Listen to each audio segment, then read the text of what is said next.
Philippines Ambassador. Eto na, let's all welcome fresh na fresh from our Cherry Live selling kanina at nagpa-sold out ng ilang items ng Cherry Philippines. The OA or Over Alaga. And of course, the queen of live selling, the new brand ambassador of Cherry, the very beautiful, Miss Mariel Rodriguez Padilla. Hi, good afternoon! Hi everyone! Hi Mara!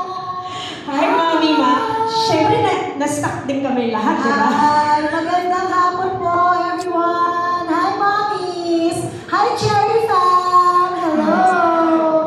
Okay, Mami Ma, ibang klase ang freshness, ang OA ng freshness mo. Ikaw din at silang lahat din, OA sa freshness. Kamusta ka na? Oh my gosh, we had so much fun. So a while ago, we did a 11 to 1, 2 hours, a 2-hour live selling kanina at ang saya-saya. Kasi syempre, when you're talking about products that you like and actually use, ang sarap i-share, di ba? Mami Ma, gusto mo ba umupo?